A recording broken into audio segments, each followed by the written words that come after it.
very, very pleased.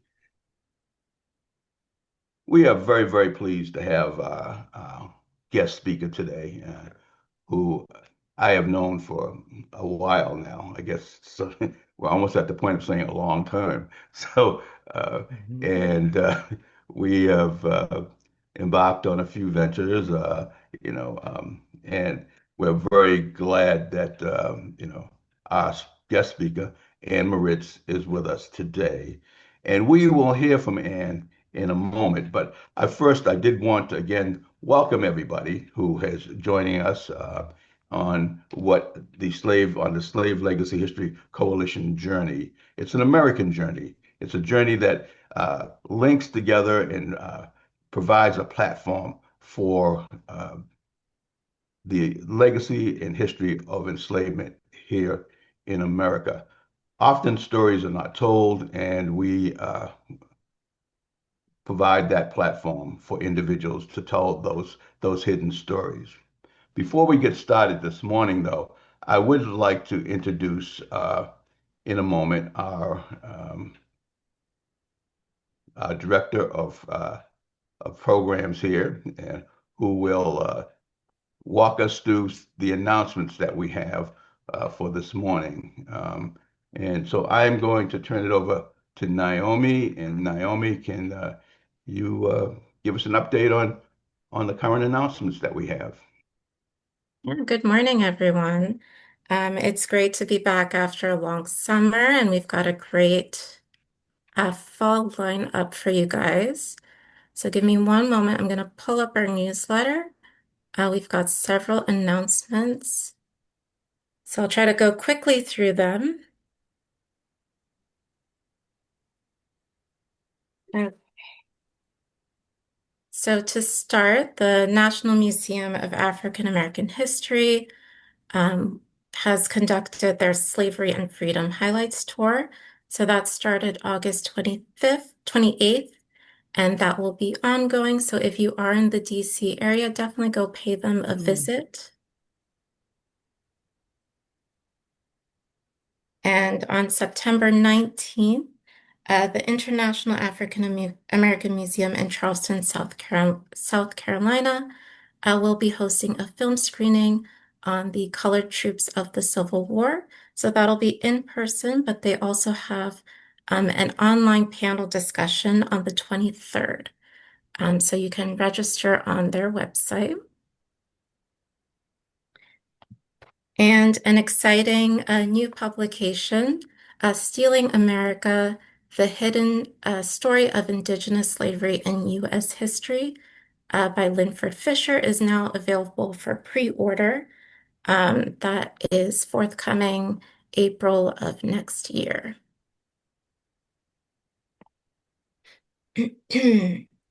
And a couple of new exciting fellowship opportunities have been announced by Slavery North, an affiliate of UMass Amherst. The applications are due September 21st, and these are the three positions open. They're looking for a visiting professor, graduate student fellow, and artist in residence fellow. The full position description as well as application instructions are at these links. And in a moment, I'll also in the chat post a link to our newsletter so you can go in and browse the links that you'd like and find more information.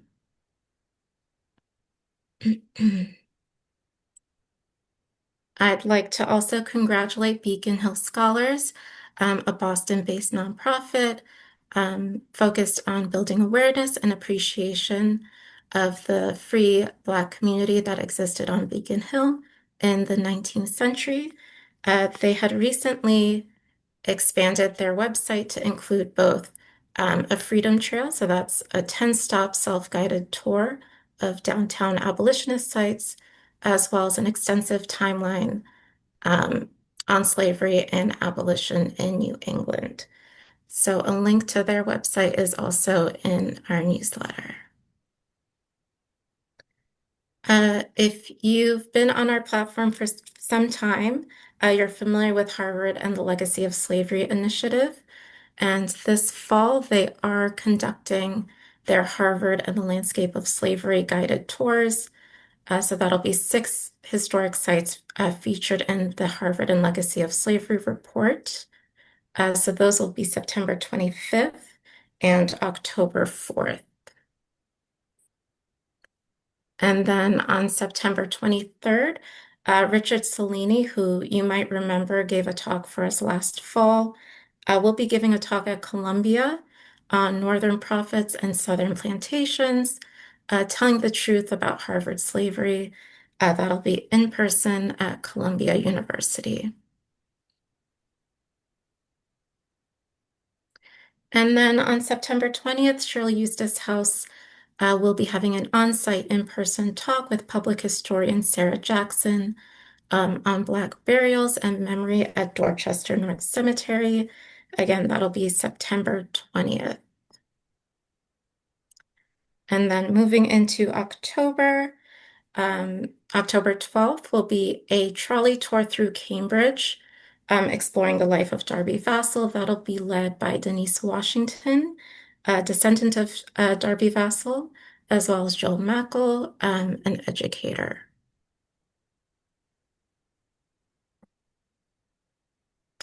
And then on October 9th, the Museum of African American History will be presenting their Stone Book Award. You can read more about the winners and finalists on their website.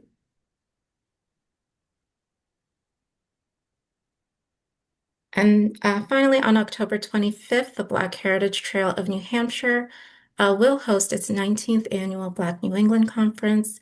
Registration is now open. And I realize I went through those pretty quickly. Again, I'll be posting a link to the newsletter and you can browse at your leisure. And for my final 2 announcements, I do just want to introduce 2 new offerings that you'll be seeing from us. The first is a quarterly recommended reading list. So you may have seen one already in your inbox for the summer, but you'll also be seeing one for the fall and winter, and that'll just be a curated list of recommended books. Several of those books are actually from some of our upcoming speakers as well. And then the second offering is going to be an interview series with our presenters. We have some incredible speakers we host on our platform, and we only have such a short time with them on Zoom. So myself and our volunteer Trayton will be conducting interviews with them and making them available to you all. So those will be separate from our newsletter, and you'll be receiving them in your email. So I don't want to take up too much more time, so I will pass it back to Dennis to introduce our speaker today. Thank you very much, Naomi. That sounds, there are many exciting events coming up over this next several months. And we encourage you, any of our participants here who have an event they'd like to promote that relates to the legacy and history of slavery, and please contact us. We will be sending out information on how you should do that, and or you can just email, Naomi, myself, Egypt, one of us, and we'll get back to you. But we look forward to today's the kickoff certainly of our fall winter 2025 series. And today's speaker, we're very excited about. She's someone that I have known for a while and have actually worked with a long time ago at the Boston Globe newspaper. And I know Ann comes well prepared for today's presentation, and she's had a very distinguished background in and around Boston. Currently, she serves on the board of the Old North Illuminated, if I'm correct, and she also has, she's the principal of Ann Mortiz Management Consultant Company, which was founded in 1989 and has worked with the city of Boston on the mayor's cultural council. For more than 3 decades, she's worked with the gospel night at the Boston Pops, and also with the Boston Symphony Orchestra. Um, at the Boston Globe, she served as the human resources representative in the editorial department. And again, and she has also been affiliated with Northwestern University Kellogg School of Graduate Management. So Ann has had a very diverse and a very interesting background.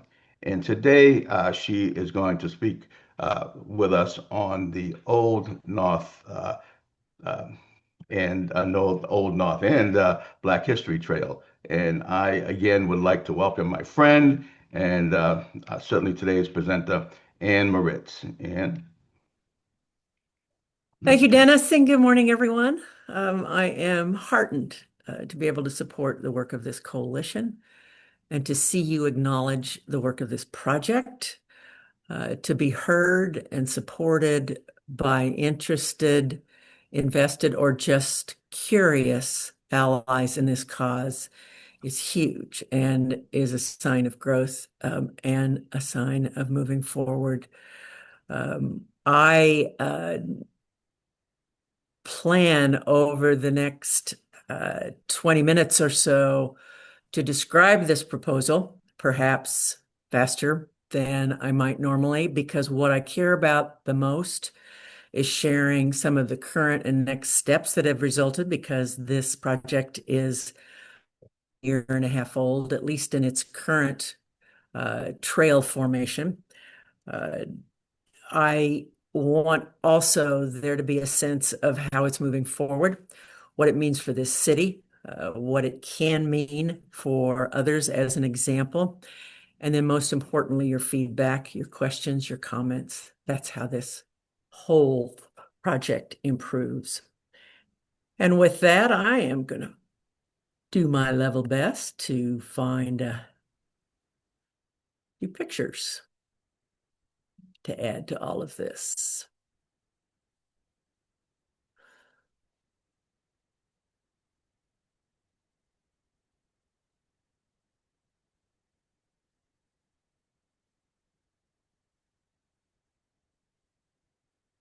Bear with me one second. I have called up instead the trail itself, which will be in the chat momentarily.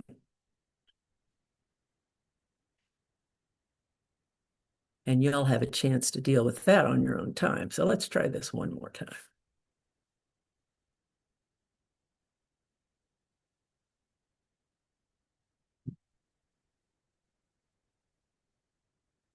There we go. That feel okay to everybody? Dan, very good. On your screen? Boston's Black History in the North End.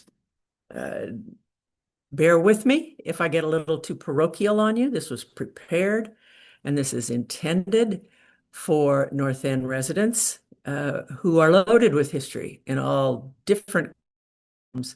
This was one that one level of history that seemed to ask and encourage and benefit from further view. Maybe the best reason and the best way to move on a course like this is to let others tell the story. This particular quote was ages ago by the first and founding president of the North End Historical Society, who published a book. This from a fairly recent bestseller by Clint Smith, How the Word is Passed. These were my inspirations. I hope they'll be yours as well. Perhaps most affectionately for this organization and for our local area, Kira at the Royal Estate and Slaves Quarters, which has tremendous meaning to those who founded this organization. With those bits of inspiration, I'm also indebted to those who have moved in this area long before I took an interest in this project, and even long before I moved to the North End. And that is the language of the Beacon Hill, the Boston Black Heritage Trail is something that can easily be adopted for the neighborhood that sits right next to it. And the neighborhood that alternately, during the late 18th and early 19th century, housed the largest African American population in Boston, back and forth from the West End to the North End. Those numbers competed and those numbers outpaced each other. Some of the most important elements of this description are the Civil War, the Equal Rights Struggle, and the Underground Railroad aspects that impact both the North End and Beacon Hill, and probably other neighborhoods.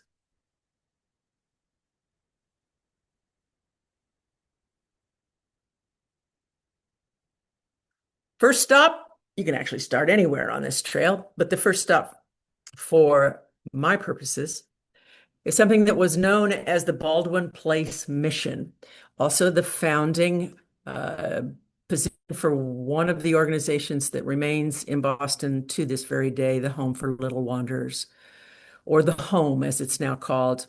It was also called the Union Mission at that time. If you were to stand on Salem Street in the North End and look down Baldwin Place, this is how it would look now. That's how it would have looked in its time. The mission is no longer there. The building is no longer there. In much of this trail, you are looking at your sense of what was there before and the knowledge that you carried with you.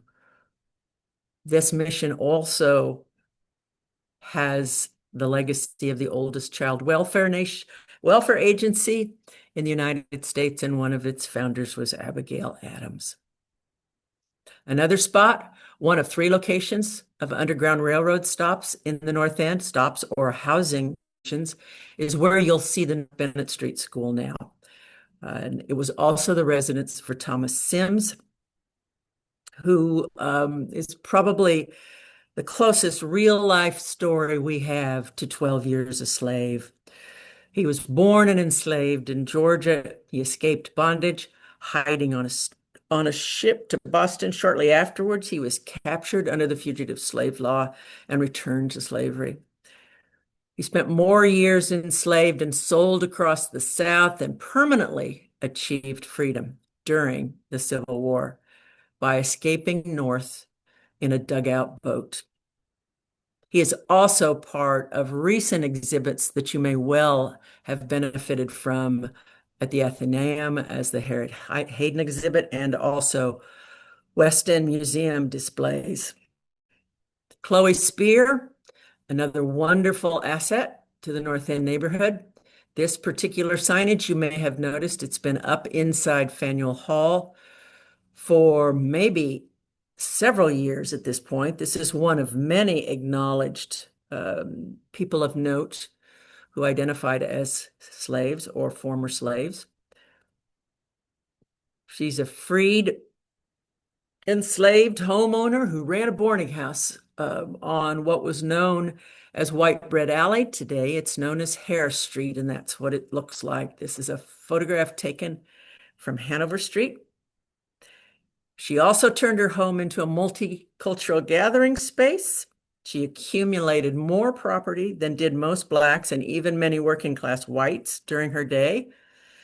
During her days of Boston, she left a sizable will to family and to Black community members.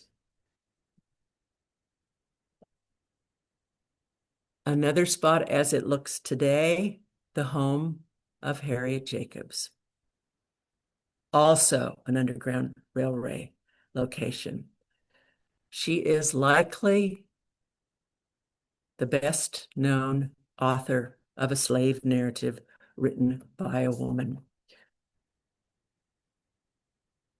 The etching shows Charter Street where she lived at the time. It also shows Copp's Hill Burial Ground in the foreground, so she was directly across the street. There's always been something about this trail and some blessing that I have received about talking about the trail every time I put it up. In the past, it has been other exhibits that rose to honor these people for other reasons. In this particular case, just this summer, what may be the 15th edition of her book is now out with a new introduction, which each of those books has. It's still used in classrooms. It's still seen as an ongoing classic, and it's there for you. This, again, is a present-day photo of another famous site, which was the home of Onesimus, who was an enslaved person owned by Cotton Mather. This is not the door of the home. This is just the location, and this is the address. Onesimus is known for what he did to inform his master, since that would have been his only form of communication, about a vaccine for smallpox. It was a live vaccine at the time. It was risky. He knew about it from his home African nation. Cotton Mather passed the information on to a pharmacist he knew by the name of Boylston. Ultimately, it began to change the tide of smallpox in Boston. Vaccines aren't cures. This live vaccine was a risky vaccine to use, and it still made a huge difference in our progress toward the eradication, or at least the abeyance, of smallpox. Another part of this exhibit, which continues to deliver messages to this day, is the monument to Zipporah Atkins, the first Black woman to own property in Boston, the first to sign a deed in Suffolk County records, the carved ZA on the greenway were her initials on her deed.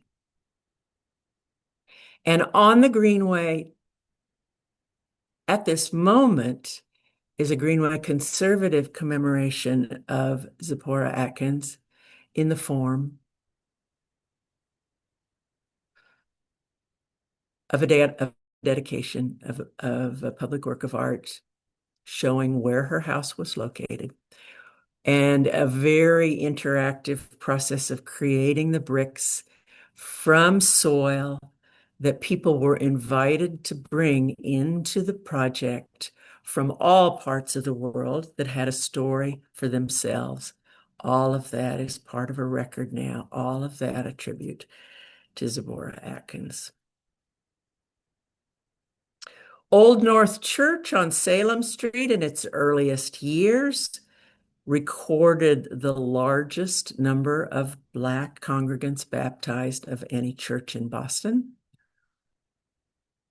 Also, just up the street, Copp's Hill Burial Ground. The areas that you see on the photographs here are areas where perhaps more than 1,000 African-descended residents of the area were buried. Very few monuments survive. We happen to have someone on this call today, Roberto Mighty, who has only recently introduced "We Were Here Too."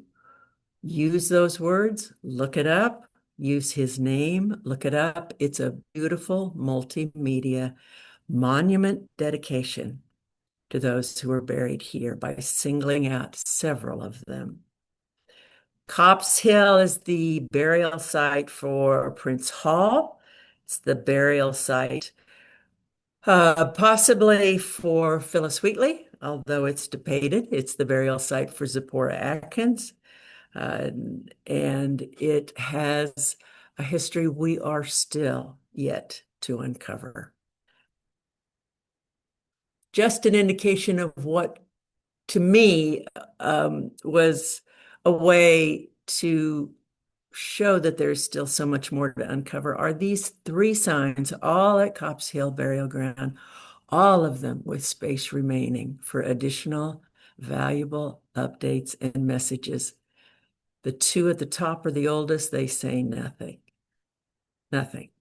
about the African descended component of this burial ground. St. John the Baptist Church in the North End, now the site of the St. John School in these two pictures, was served by, among others, Father James Healy, who ultimately became the first Black bishop in the United States. The boarding house of Charles Batiste, just around the corner, also along one side of this school, was an abolitionist in his time, honored for his contributions by the Boston Public Schools.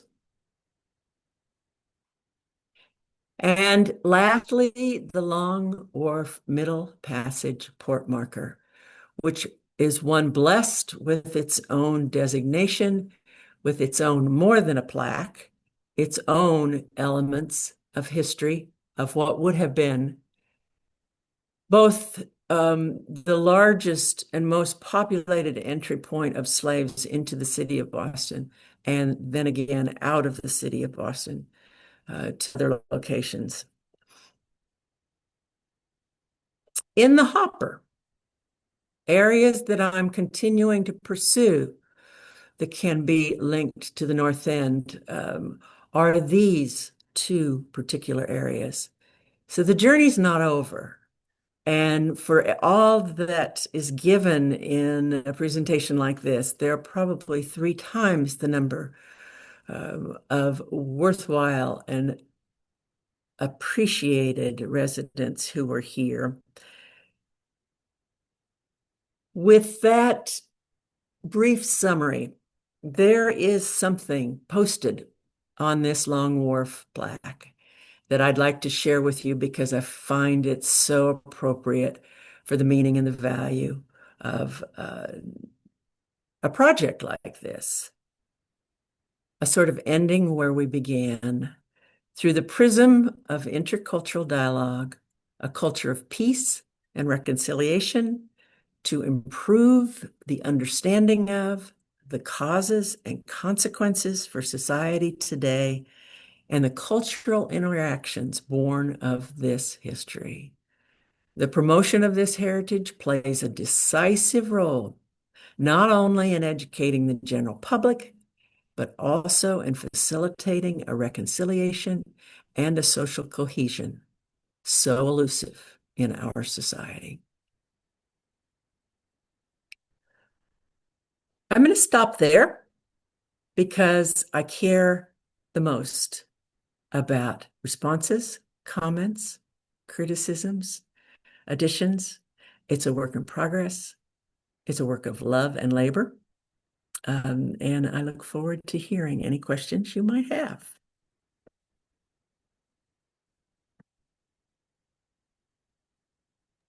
Thank you, Ann, for this very compelling presentation here. It's interesting to know that within the borders of Boston proper, that there is so much history as it relates to African Americanism and the legacy of slavery. But I think most significantly that I heard, which I like, is the first, those things that were done as an inaugural or first step of improving the lives of African Americans by African Americans in the North End, be it home ownership, be it, taking the charge to on a particular cause. So there's quite a bit of history that certainly you spoke to, and I'm very glad and very, very interested in this presentation in that respect, certainly. We do have some comments in the chat, and I don't know if Naomi, can you pull them up? I'm happy to read some. Mm. First, I'll just note that Roberto Mighty had posted a link to his We Were Here Too project, and then Joel Mackel also posted a walking tour resource about the Long Wharf history and Copp's Hill. So do check those links out. But Viola asks, who is suppressing the Black history of the North End? While Old North has acknowledged this, no one else has. Could this be an outcome of the Great Migration of the Black population of the South to northern cities such as Boston? This migration occurred simultaneous with that of the Italians and Irish, all three cohorts competing with each other for jobs and recognition, question mark. There is a sense of reinforcement in that question that I want to acknowledge, first of all, because the who of suppressing this is perhaps more elusive than the why. And I am blessedly no longer alone in the interest, or no longer a small element of interest in uncovering this hidden history. Old North Illuminated did it with Illuminating the Unseen, a whole series of videos that you can find online, and a whole fellow-sponsored initiative to research that. After I began the work on this project, two other resources, including Roberto's work on We Were Here Too, came to the surface, and the Paul Revere Association has released research. You'll find it on their website on a segment of North End's population around them and over the course of the early stages when Revere would have been a resident here. So the four different, I like to call them pillars of research in the North End that are reinforcing just how much is here, how much we still don't know, and the incentive to continue to look, because people care, because there are so many here this morning, and because this is an example for every single neighborhood in Boston, two of which have their own trails now. Others have their own hidden history organizations. Others have invited us to be a part of an incentive to create this kind of body of knowledge all over the city. Thank you, Anne. And we have two hands raised. So we'll go first to Carol Copeland and then Robert Bellinger. Thank you so much. Hello, Anne, my friend of the Hello. years. Good to see you. Great presentation. And I also have other friends who are here with this really important conversation. Two quick questions. Are you at all collaborating or having ongoing conversations with the folks at the African Meeting House and the Freedom Trail? I was just there this summer because I'm busy promoting all this, which is related to my second question. Are you anticipating any pushback because of our current political climate that is slamming the door on museums, historical projects like this, and groups like the Heritage Foundation, et cetera? So those are my two questions. Thank you for that. The Museum of African American History on Beacon Hill was my first stop. Noel Trent was my first contact in all of this. The beginning of this presentation this morning honors that trail by showing just how much the language of that trail applies to the language used in formulating its first associated trail in the North End. Yes, there several members of the staff, including Noel, remain part of the contact list. This trail is its own initiative. However, I couldn't do it, or I couldn't do it this well, this fast, without that kind of precedent existing in Boston and that kind of initiative that was taken maybe as long as 2 decades ago to not only bring that trail forward, but to make it a part of a National Park Service operation. Right. Pushback, if it's there, I haven't seen it, or if it's there, I've chose to ignore it. I have no federal funding to worry about. I have no obligations with any government entity other than perhaps the city of Boston and its committees responsible for stretching the value of Boston's history.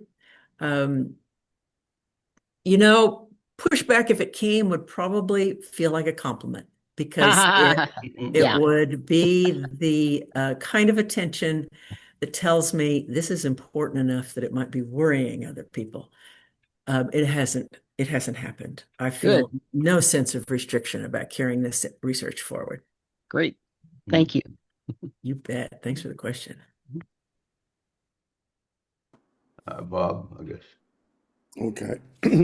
Good morning, everyone. And Carol, thank you for such a wonderful presentation, and thank you for all the work you're doing. I don't have a question so much as just a comment.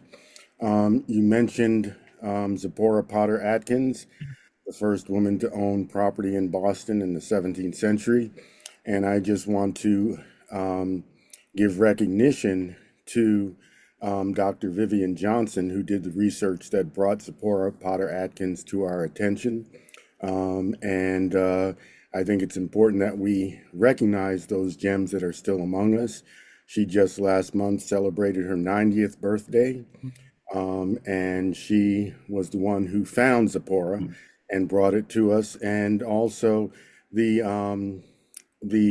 installation that's standing on the Greenway, when it was unveiled, she was there to talk. It was a great day of events. So we celebrate all of those scholars who make this history possible. And I'm including you in that as well. Thank you. Thank you, Robert. I think we were there at the same place at that dedication. And I also want to acknowledge one person on this screen who, by self-admission, channels Zipporah Atkins, and that's Dorothy. And Dorothy published a lot of the information, Dorothy Clark, that revealed this information and the research behind it. So add her to that list. Thank you. Thank you for that. And I'm still channeling. I have little doubt. The connection is amazing. I just wish I had more time and space to get into this research, perhaps on a full-time basis. So I'm trying to work that out. But it has been an incredible experience for me. Absolutely incredible. So Zipporah is my girl. I did have a question too. Have you received, do you anticipate much, if any, municipal buy-in? And what would that look like? And I know that there's like the National Park Service connection, but I don't know, what can the city do? And who in the city where can do it? Thank you. The city's commemoration commission invited me to talk about this project last April. And some of the people who were in attendance that day have become connections for this project through their association with other neighborhoods or their association with history projects.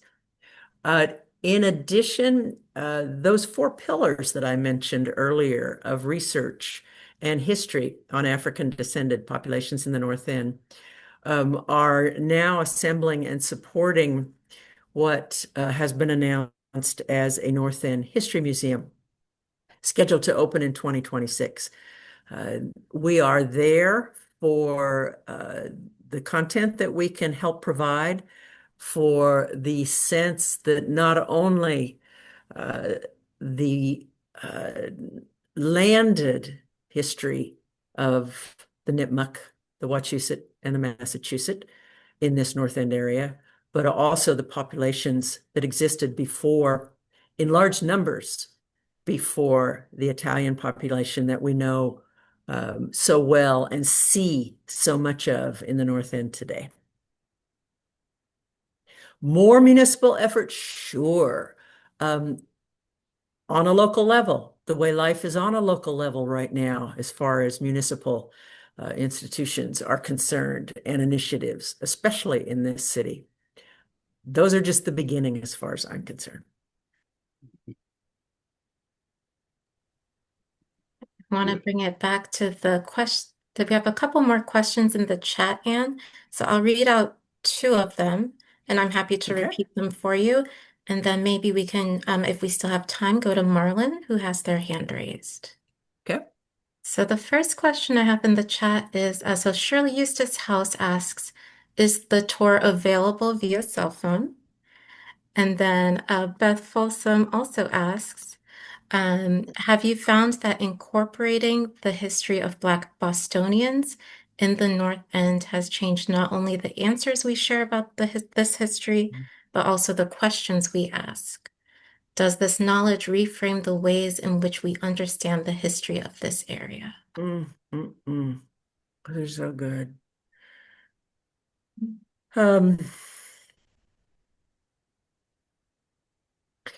Reframing how we know and the knowledge. And then I'm going to ask you to repeat the first question again in a moment, Naomi. Yes, it does reframe. Roberto Mighty asked me that very same question in interviews that he did and that you'll find on his site. They not only enrich reasons I couldn't articulate before I ever moved here for why the North End was the neighborhood that I was attracted to. They tell me that I didn't have a clue what depth meant in the history of a region until exploring this kind of look into that history, particularly hidden histories. They also tell me that the caliber and the humaneness and the dignity of the people I learned about as I'm doing this research, they were left here. They were investments in this neighborhood. They were examples that those people set for those who came after them. I have little doubt they come to this very day, and they are part of the definition of who this neighborhood is. Whether or not it's visible, it's felt. And Naomi, first question, can you repeat it? Absolutely. So that first question came from Shirley Eustace House, and they ask, is the tour available via cell phone? And maybe this would be a good opportunity to talk about that document you have.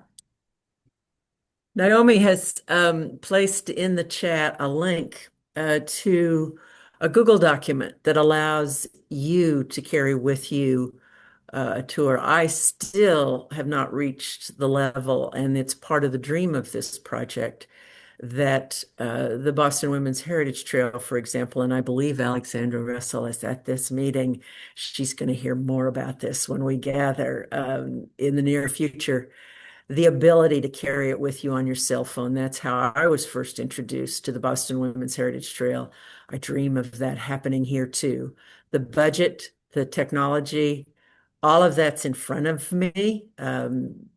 This is not a project that has been operating on a budget to this date. It's been operating under the love and care of a lot of people who have contributed. But yes, that's one of the objectives. It's a dream.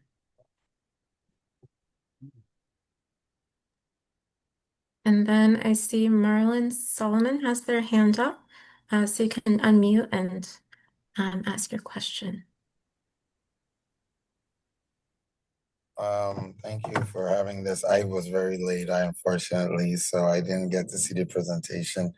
But I did want to ask about the New Guinea settlement and the location and just to was that a part of your presentation? And if so, can I get it on the video, or you can just enlighten me a little bit? I mean, I know you've already probably done it, but just anything on that. I'm very interested in that community. And was it the first is either the first recognized or the first free African American community, either in the United States or in Boston or in Massachusetts? Just clarity on that. I'm going to invite Roberto Mighty to join in this because I think he has also come close to this in the work that he's done with Copp's Hill.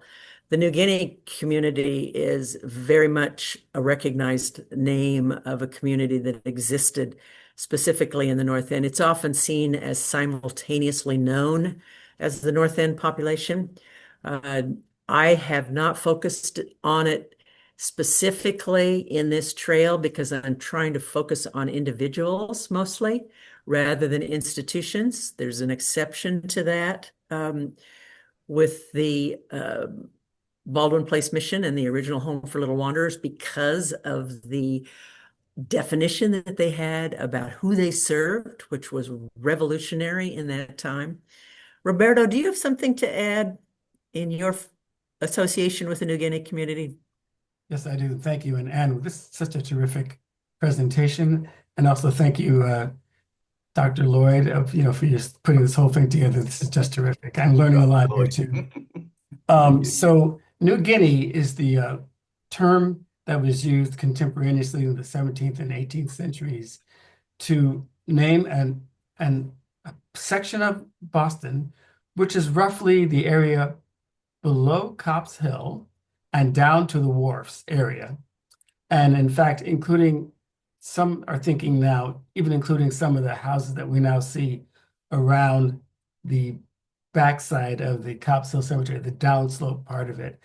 It referred to an area where lots of African Americans, free and enslaved, lived. Not every enslaved person lived in the homes of their enslavers, as you all know. And by the way, I have to say, what a fantastic group this is. Again, I'm learning a lot as I'm listening to the terrific discourse. So just quickly, that area became, you can imagine that in the 17th and 18th centuries, Boston was a thriving and incredibly wealthy port. Rum, tobacco, and you know what, right? So it was a big port for the triangular trade, a big port for importing goods from particularly, of course, England, but Europe in general, to the Americas, right through Boston. Along with all that wealth came a lot of needs for services. You go to any port nowadays, you'll see shopkeepers, people who make their living servicing the tradespeople and all that are coming there, things like caterers, cobblers, leather workers, street workers, and so forth. So that refers to that New Guinea community, which was, again, thriving from roughly the late 17th century to the mid 18th century. Okay, back over to you, Anne. Thank you. But I wanted to ask, was it recognized as the first free community or like recognized African American in America, or was it just Massachusetts or Boston? That's where I wanted to see if they had any clarification. I was going to respond to your question, that part of your question. The earliest recognized free Black community was Parting Ways in Plymouth, which 4 Black Revolutionary War vets settled in 1790, Prince Goodwin, Cato Howe, Plato Turner, and Kwame Quash. And there is, the Daughters of the American Revolution just had a big ceremony there this past spring, and many of Plato Turner's descendants were there. He's the only one known to have descendants. They're still looking for others. But yeah, that's the earliest known free Black community, established in 1790, I believe. So, but what about Massachusetts or Boston? Well, obviously, we'll be probably in Boston, but in Massachusetts? Well, let me just say that one is if you're using, pardon me, Robert. Go ahead. Sorry. Okay, thank you. No, it's difficult.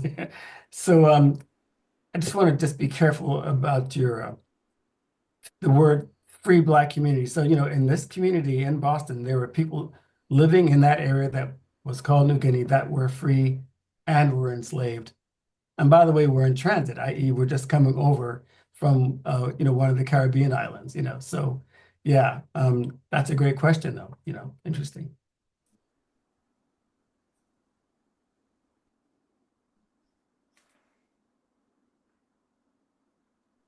I'm done. Well, thank you for Yeah. thank you for that. I appreciate it. Yeah. Thank you. Yeah. Thank you all for your comments. We do, Ann, for your presentation has inspired a lot of a wide range of dialogue here. But I did see something from a Kalima Red Knight in reference to the League of Women Services in the South End. Is Kalima still on? I don't see. I heard she had a comment. I just wanted to pick up on. Yeah, I think it's a question that comes from Claire Shaw, and I think there's a Oh, couple Claire. of Okay. members of the League of Women for Community Service who might be able to jump in as well.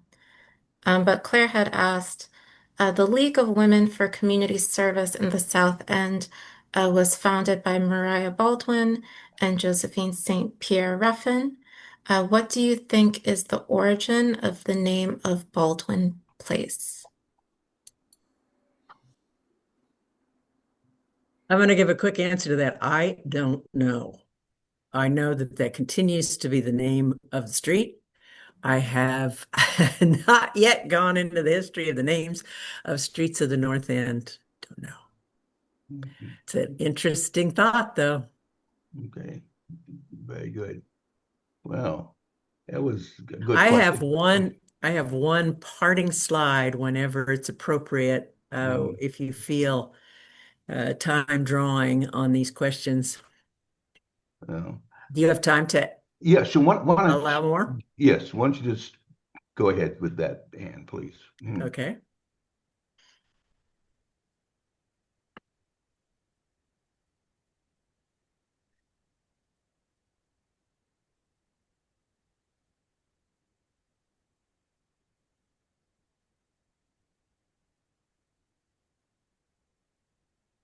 Okay.